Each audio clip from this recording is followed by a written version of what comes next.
Morning, Gary. Good morning. So today our theme for today is fear in the modern world. So we shall explore this subject. But first, I can see the chalice light is already lit. That one. I would love that one. If somebody wants to light that one, that would be very good.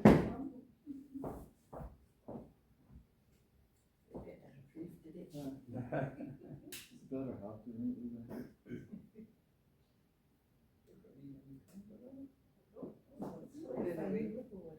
Well done. So we light this flame as a sign of our courage.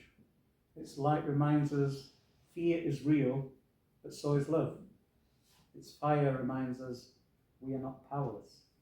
May this flame steady us, guide us, and embolden us.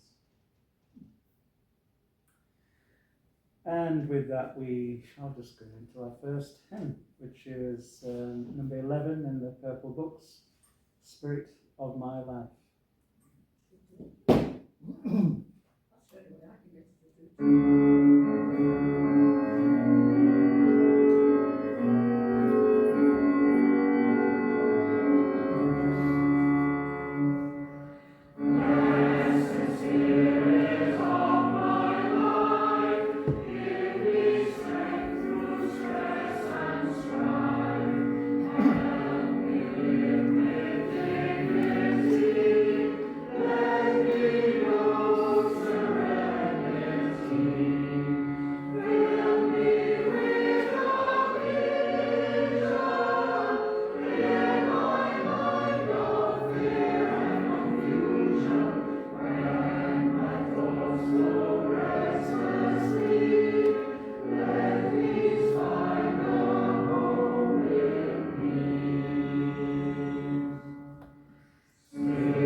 So, fear is ancient.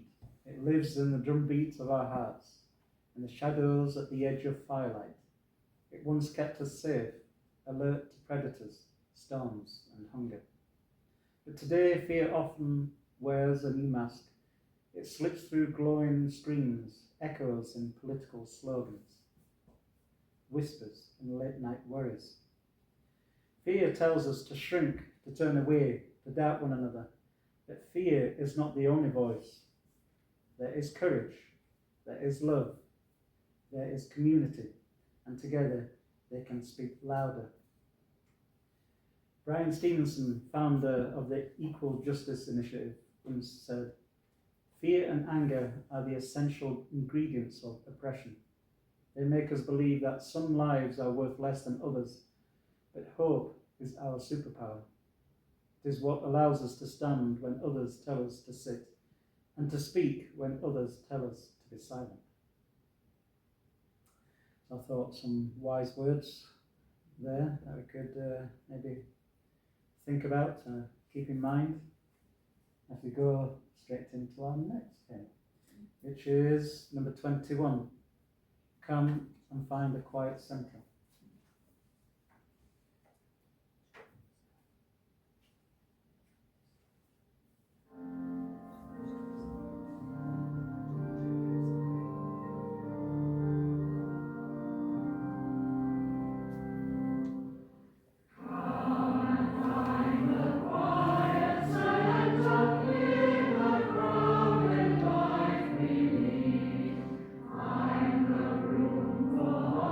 To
So, the nature of fear. It is said that fear is one of the oldest companions of humanity. Our ancestors relied on it. If you heard a twig snap in the forest, fear made your heart race, your muscles tense, your body ready to run or fight. Fear was survival. But in our modern world, fear has changed. Few of us face wild predators anymore, hopefully, anyway. Instead, our fears are often chronic. Will I have enough to live on? Will my children be safe at school?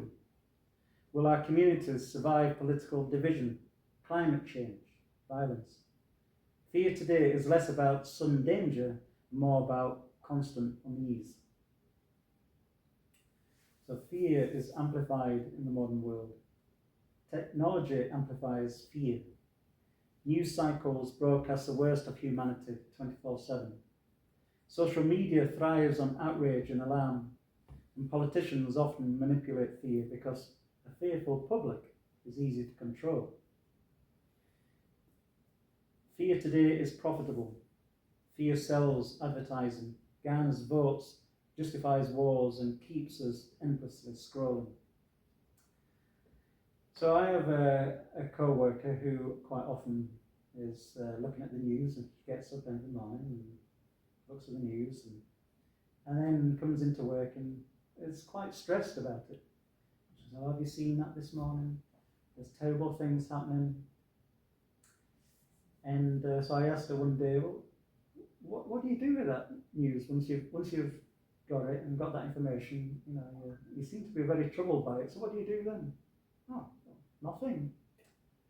"Ah, right. So why do you keep watching it then?" "Well, I've got to know. Got to know what's happening." She's got to know what's happening. That the things that she's looking at is not the things that's happening to her directly.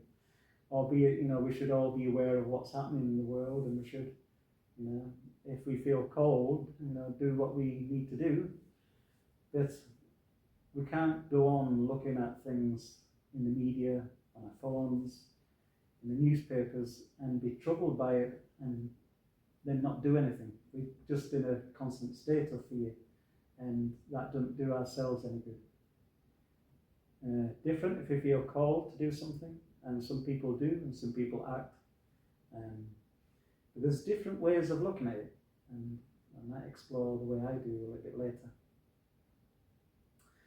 But I found it interesting that lately I was looking on different YouTube channels, and there's one young lad who's recently started a channel, and he goes around streets of London, or a few different places actually, and he just asks the views of the people, which I found extremely interesting. Everybody's got a different view, different perspective. So this one session is in London, and there's a march against immigrants. So he kept stopping people, and he would ask, "So why are you here today?" And they'd say, "Well, we want to get our country back." "Oh, okay," he says. And so back from what? To where? "Well, all these immigrants taking all our hotels, all our money." "Yeah, but..." So he goes, "Well, so what about all the wars in Gaza and the Ukraine?" "I'm not interested in other countries. I'm just interested in our country." And yeah, but we spend lots of money, sending over to these wars, which is probably a lot greater than the money we spend on immigrants. "I'm not interested. I just focused on this, and this is these people quite often had obviously personal agendas." He asked somebody else, and he said, "Well, it's all, our taxes are all spent on immigrants," and "Oh, okay. Anyway, I don't pay taxes because it's not required of us to pay taxes, is it?" "Oh, okay." So very interesting point of view. And then most of the people he come across happen to be drunk. They saw it as a way of a community getting together. And then he came across somebody else who was wearing a British flag and then round his neck, and then also he was wearing his an Israel flag. So I says, so why are you here today? And he goes, well, all these immigrants, and you got to show solidarity. So why have you got an Israel flag around your neck? Well, he says. So he didn't want to say in too many words, but I got the impression it's like, when you've got a football team, you really hate that football team, so you wear the opposing football team's shirt. I got that impression. So, it was really interesting. And then he came across another young woman. This was somewhere else, so it wasn't on the march or anything. And she seemed quite informed. She wasn't really pro anything so much, but gave the details as she saw it. And it came from the heart, and it's made sense. And it was the only interview that he did that actually made sense from the people that he was interviewing. But it just boggles the mind. People with all these different views, and it all comes from a personal perspective, a personal fear of something being taken away from them, and they felt like they had to do something. And so when somebody rallies everybody up, they might not really understand why they're going to a march, but they are going because they feel it might help their own cause, and so that's what happens. But of course, with media, with TV, with everything we're exposed to, we jump on that bandwagon, and sometimes we don't even realise or understand why.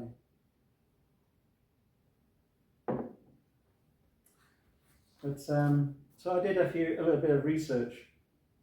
So according to the House of Commons Library, the UK spent 2.1 billion, or 20% of its aid budget, supporting the refugees in the year 2024 to 25.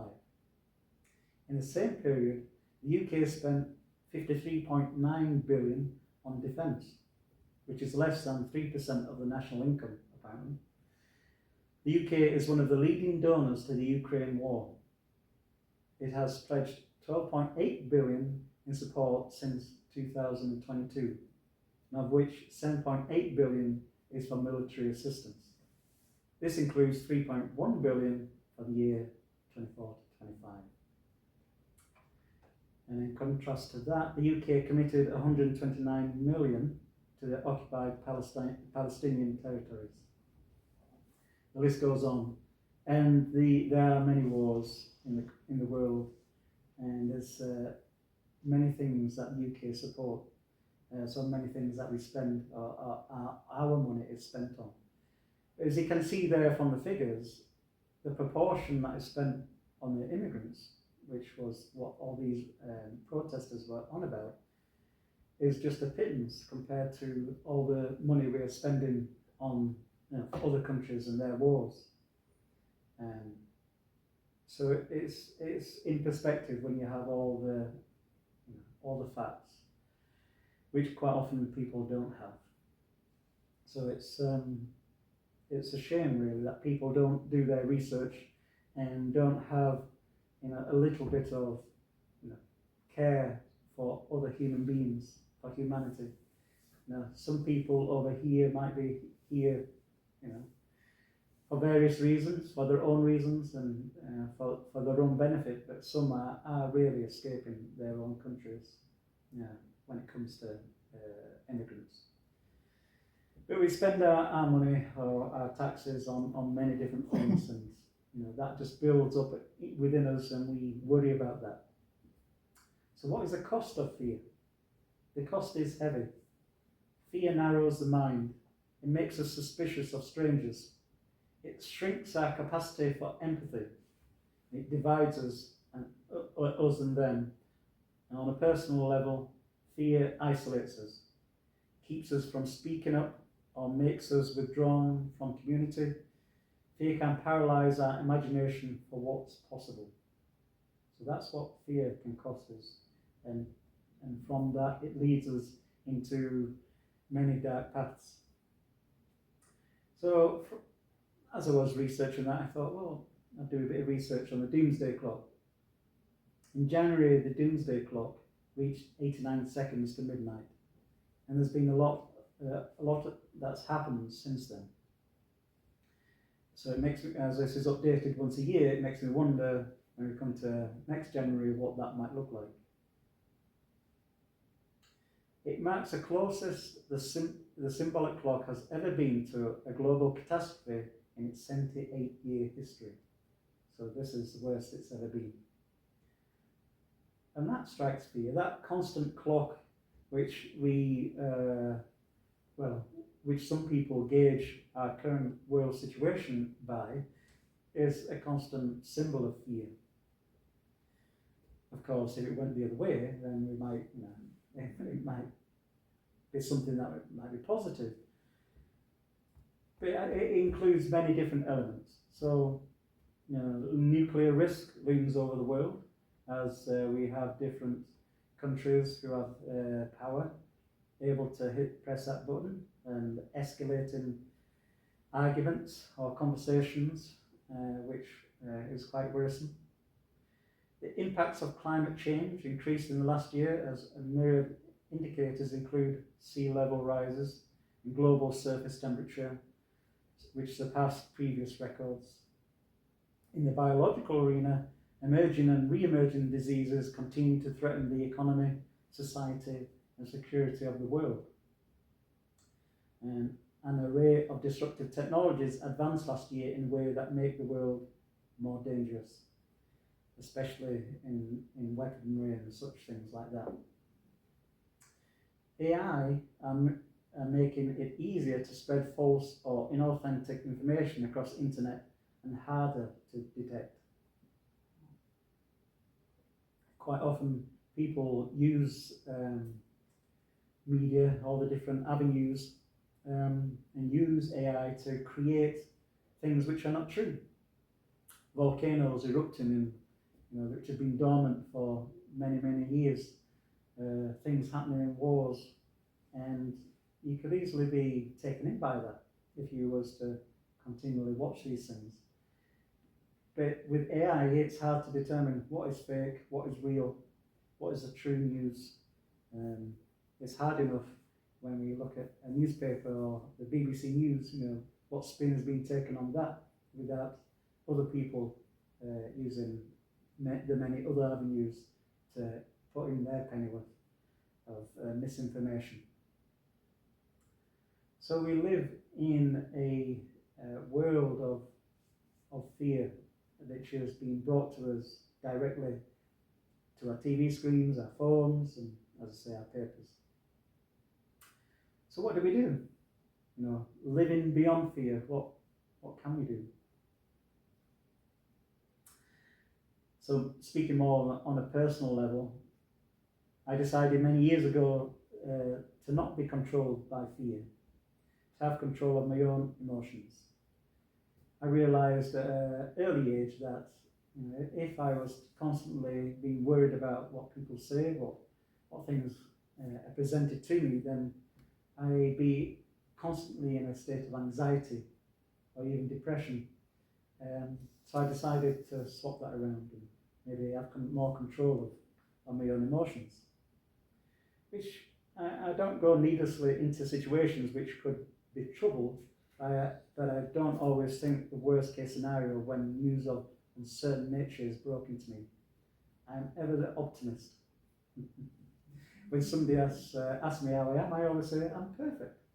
And I like to think, things are perfect. And again, I'm not sort of ignoring all the things that's happening. In my situation, at my current moment in time, things are perfect. So, that's how I like to be in the world. And I like to think that keeps on, spreading to other people. I see it as a positive thing. But when I did my ministry training, I had to go deep into my own past. And I thought, a pretty good past. There's nothing that I fear, nothing which I wouldn't, worry about coming to the service. It is amazing what's in there deep down when you look into yourself. And I realise that there's moments in my life which I built walls. And part of the process on my ministry training was bringing down these walls and not allowing them to. The problem when you suppress something is that at some point something could trigger you to then bring that to the surface. And if that comes to the surface when you're in the middle of counselling somebody or connecting with somebody, then unexpected things start happening, coming out of your mouth or break down or whatever. You react. You obviously react. Your emotions guide you quite often. So I brought down a lot of some of these walls. I don't consider myself as having many, but always being in a state of positiveness then got me thinking. And one of the things we explored was spiritual bypassing. What is spiritual bypassing? Never heard of it before. But I thought, is that something I'm doing? Am I just being so positive in my spiritual practice that I ignore everything else? And I had to explore this at some length. Spiritual bypassing is when you use your spiritual way of being to suppress everything that's happening. So you come up with a way of, this is the will of God, say, for instance, as an example, and pass it off. So you're not really dealing with your emotions. You're just passing off and you're just pushing that down, and you're letting a practice or a thought system keep that emotion in check, which is not a good way of dealing with the world or dealing with things that happen. You have to let that come to the surface and then look at it and understand, well, why do I feel this way? Why am I angry? Why am I always in a state of anxiety? And so it was a very interesting process for me to go through that. But and I still look at spiritual bypassing, and I keep checking myself. Am I just using this as a way of dealing with the world? And I think it's good to keep questioning yourself and to keep understanding, where do these thoughts come from? What am I doing? What am I thinking about? And why am I thinking this?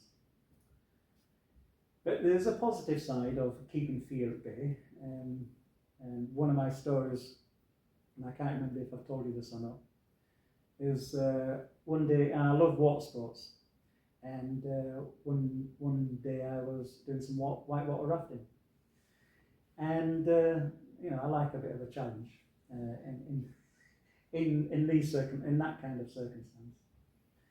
So this goes down the river tunnel, and it's can be a fast river, especially when it's been raining, and this whitewater rafting ends with a 20-foot drop off a waterfall.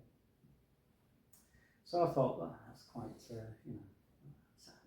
well, for me it sounded really good, it sounded enticing. So we did this, and we started approaching this waterfall, and there was a way to go down backwards. So the boat turned as we were going down the rapids. It turned 180 degrees, and I thought, oh no, we're going down backwards off this waterfall, and goodness knows what's going to happen. And but it turned round at the last minute, and we went off front forward. So I thought, oh, that's great, but I wasn't prepared. I'd not prepared myself for this sudden drop, and we hit the water nose first, and off. I was the first out of the boat because I had not grabbed hold of anything, and off I went in the water and plunged in the depths of the river tunnel. It's fine, I'm out of the boat, okay, I've got a buoyancy aid on, I'll just float to the surface, fine.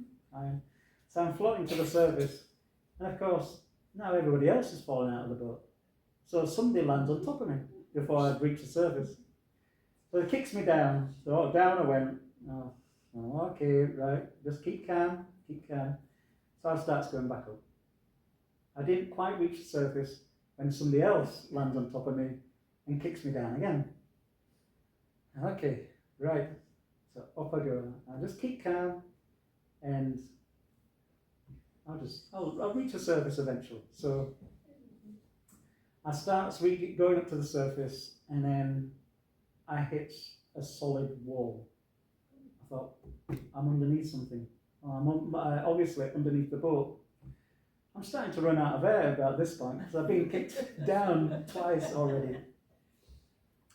And I had a fear once about drowning when I was a kid, when you go in the swimming pool and somebody holds your head under the water and they don't realise how long they've held your head under water, and then you come up and get some air and you gasp. And I remember once as a young lad, I thought, I'm gonna jump in the water, and I run to the side of it, and I jumped in, didn't realise how deep it was, and I couldn't swim at that point, and I splashed about. And I remember a couple of lads sat on the side of the pool, and they just pointed at me and started laughing. Oh, look at him, he's drowning! Which I thought really strange, but it builds character, does that kind of thing. I always thought drowning is could be the worst thing ever. If that was the way to go, that could be it. So anyway, back to me being underneath the boat. So I thought, right, stay calm. Let's just try and figure this out. So I started moving my hands and trying to propel myself along the boat until I come away from it. Blow me if I didn't try and go the length of the boat. I didn't know which way the boat was. My eyes were closed. It was dark because I was directly underneath the boat. But I must have been pushing myself along the full length of the boat. I must have been to the front and pushing myself all the way to the back. Because when I come up, I was right at the back of the boat. And by this time, water started going down. I thought, oh no. Just stay calm. Just keep trying to get to the edge, get to the surface. And eventually I got to the surface. Took a deep breath, and I could hardly get into the boat. I was very weak. I couldn't paddle, so everybody else, there was 6 of us and one guide, and they had to do the guide hurt himself, he hit a rock, and the others, at least 3 of us, had to paddle to the rest of the way to the shore. So I looked at the photographs afterwards, and because there's a photographer, and the boat's going down, it hits the water, big splash, and then there's me falling out, and then there's everybody coming to the surface, loads more photographs. You don't see me again on them photographs because I was under that long. So you'd think that's quite a defining point, but I realised that maybe drowning is not the worst way to go. I got to that point where I thought, well, I'll just pass away peacefully here. But it didn't put me off either. I did it again. But the water, it had been raining really bad, so I faced my fear, and I thought, right, this time I'm going to hold on. There'd be more water. It was more water flowing, so it was really rough this time. And the boat went flying in the air, and I thought I was going to come flying out of the boat, but I held on, and we landed, and everything was fine. And so it never put me off. It never put me off water sports, never put me off whitewater rafting, and it's just one of these things you chalk up to. It's life. you just get on with it.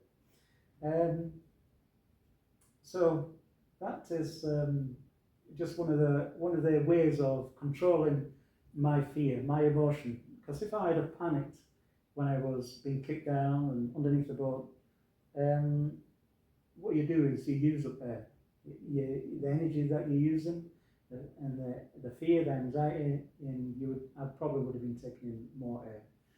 But by keeping calm, I was able to maximise that air supply, and then I got from underneath the boat, and incident avoided. So fear in the modern world. We can't change the world, but we can change ourselves and the way we think about the world. This is not to say we do nothing. We each have our part to play. What that means is very personal. But if we are dealt a certain hand in life, we must play it without anger and fear being our driving force. And then when we find a positive outcome, we can be thankful that we've used the positive things like love and joy and all these other things instead of fear to make our decisions. And fear is what quite often happens when politicians, world leaders, or ourselves in our own everyday circumstances. If we use that, then we can quite often have a negative outcome.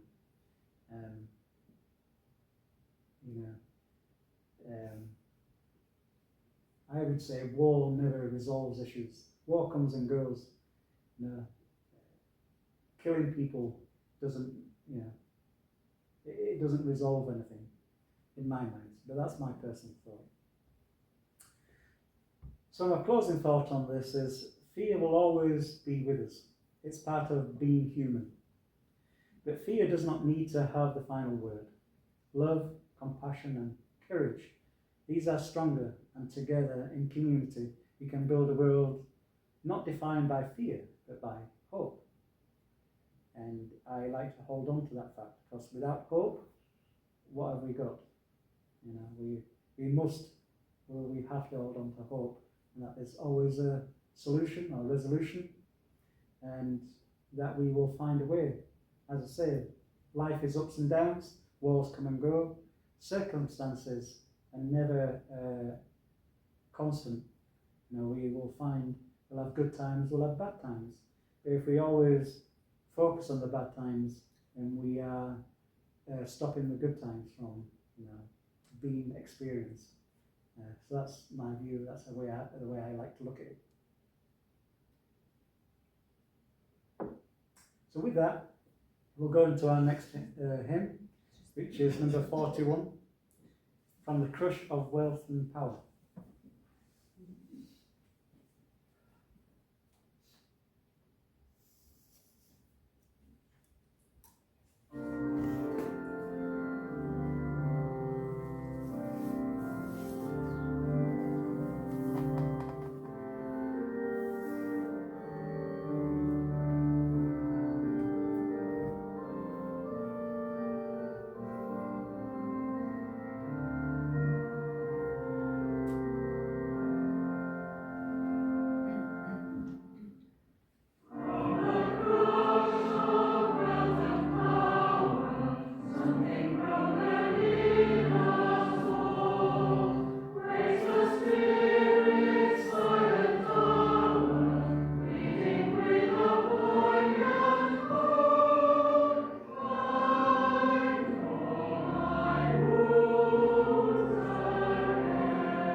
just want to read a poem by Khalil Gibran, one of my favourite poets. It's called Fear. It is said that before entering the sea, a river trembles with fear. She looks back at the path she has travelled from the peaks of the mountains, the long winding road crossing forests and villages. And in front of her she sees an ocean so vast that to enter there seems nothing more than to disappear forever. But there is no other way. The river cannot go back. Nobody can go back. To go back is impossible in existence. The river needs to take the risk of entering the ocean, because only then will fear disappear, because that's where the river will know it's not about disappearing into the ocean, but of becoming the ocean.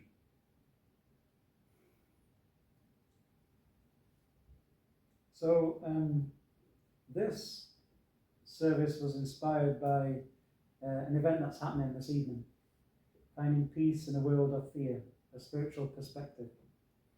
And so I thought I would use that to bring my own perspective or thoughts or research. So that's what I presented today.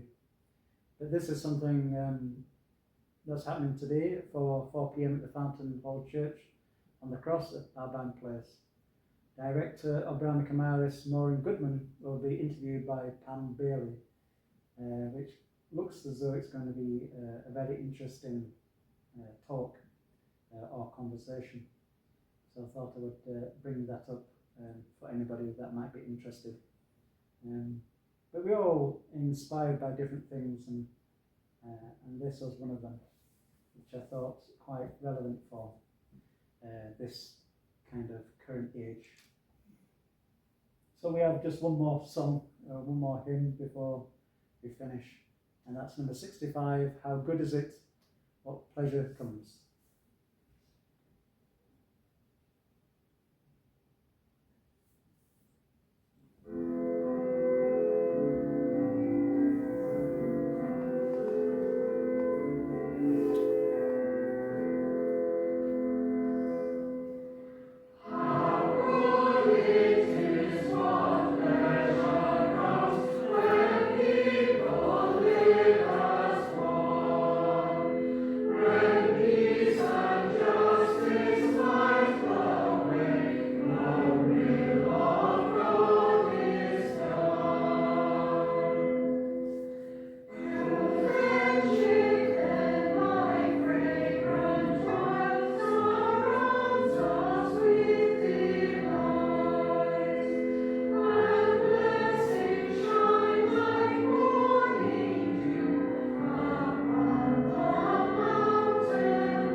So we come to the end of the service, and as we extinguish the flame, but not the light of courage, but kindness in our hearts, or it kindles in our hearts.